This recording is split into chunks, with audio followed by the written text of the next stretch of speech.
और एक बड़ी खबर मैं इस बीच बता दूं अशोक, विकास के एनकाउंटर पर जयंत चौधरी ने सवाल उठाए। देखिए, जो बात मैंने अभी थोड़ी देर पहले कही थी वही, देश के सारे न्यायाधीश को इस्तीफा देना चाहिए, यानी ये बीजेपी के ठोक दो राज में अदालत की जरूरत नहीं।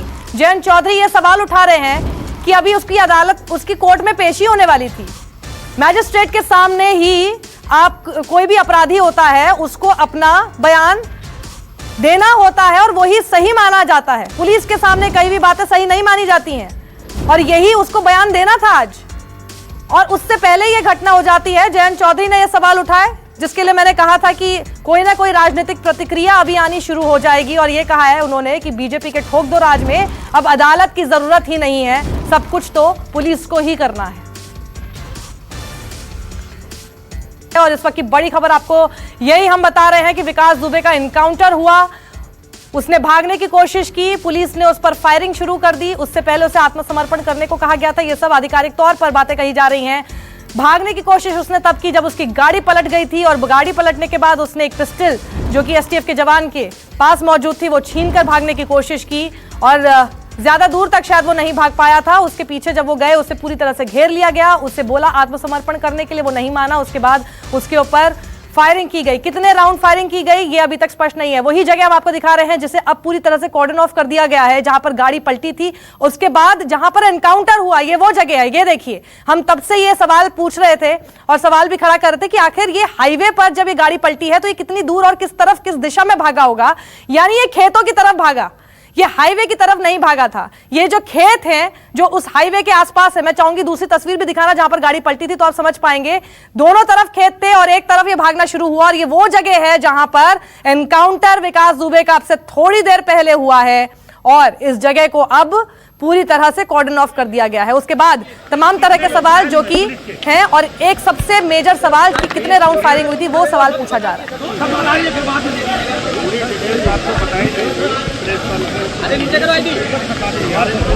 रास्ते में मीडिया कर्मियों को रोक दिया गया था, सर रास्ते में हाईवे जाम कर दिया गया था, मीडिया को रोक दिया गया था सर। आधे घंटे में क्या कारण था सर? कितने राउंड फायरिंग हुई थी सर? कितने राउंड फायरिंग हुई थी?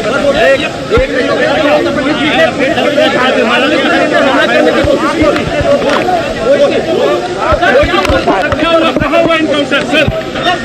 सर कहाँ हुआ एनकाउंटर? कहाँ हुआ एनकाउंटर?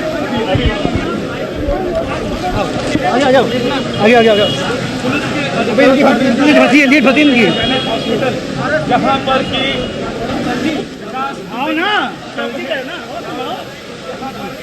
के बाद विकास दुबे को लाया गया था, सुबह उज्जैन से लाया जा रहा था, सुबह कानपुर के बाहरी इलाके में उसकी मुठभेड़ हुई पुलिस के साथ, जब उसने भागने की कोशिश की और उस दौरान गोली और उससे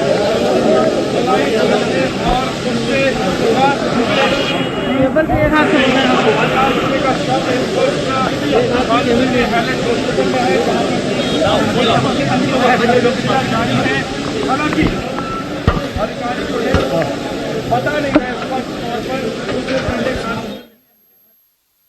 टेलीविजन स्क्रीन पर जो एक एक करके पूरे घटनाक्रम को बयां कर रही है। सबसे पहली तस्वीर जहां पर गाड़ी पलटी, जो गाड़ी पलटी जिसमें विकास दुबे मौजूद था, उसकी तस्वीर है। बाद में प्रेस कॉन्फ्रेंस के माध्यम से अवगत कराया जाएगा। मुठभेड़ कहाँ हुई सर? एनकाउंटर कहाँ हुआ? ये पूरी डिटेल्स आपको बताई जाएंगी। बताएंगे एनकाउंटर कहाँ हुआ? क्या अभी हम कानपुर पुलिस तो नहीं है सर? कितने लोग घायल हैं? कितने बजे एनकाउंटर हुआ? कितने बजे एनकाउंटर हुआ? पुलिस के 4 लोग एक्सीडेंट में घायल हुए हैं, जिनका सीएससी कल्याणपुर में इलाज चल रहा है। कितने बजे एनकाउंटर हुआ सर? सर कितने बजे एनकाउंटर हुआ? पूरी डिटेल्स बताई जाएंगी आप लोग पर हुआ नहीं, पूरी डिटेल्स बताई जाएंगी। फिलहाल लोकेशन शेयर करने में क्या दिक्कत है सर?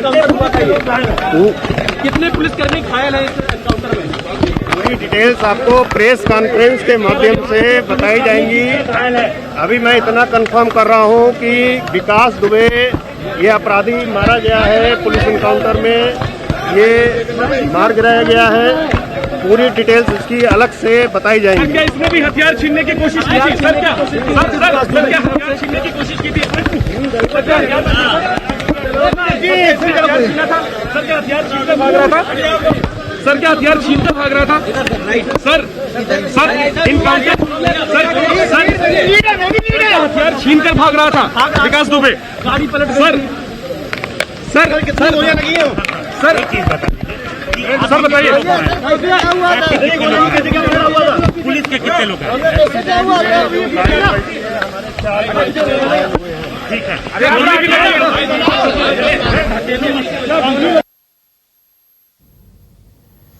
तो देखिए कितने सारे सवाल हैं इस वक्त पत्रकारों के मन में जिसके जवाब अभी नहीं दिए जा रहे हैं। ये कहा जा रहा है कि एक बाकायदा प्रेस ब्रीफिंग की जाएगी जिसमें सब तरह के सवालों के जवाब दिए जाएंगे।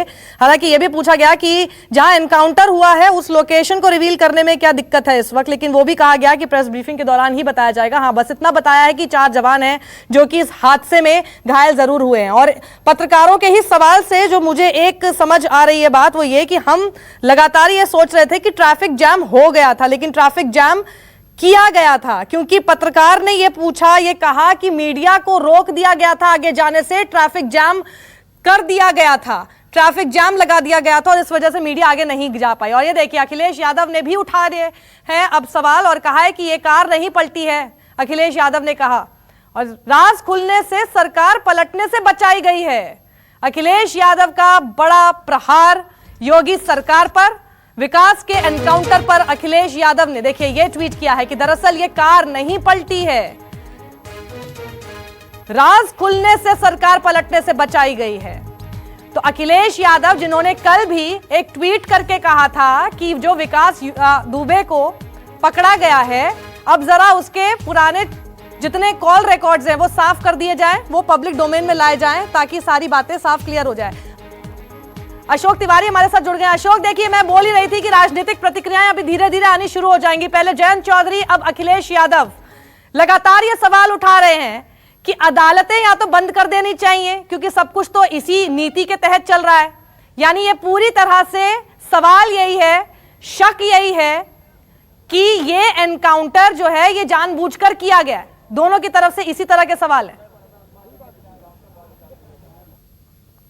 अशोक से हम दोबारा संपर्क साधने की कोशिश कर रहे हैं। वहीं हम आपको वो हथियार की तस्वीर भी दिखा रहे हैं जो पिस्टल पुलिस कह रही थी वो छीनकर भाग रहा था, उस लोकेशन से मिला जहां पर एनकाउंटर हुआ।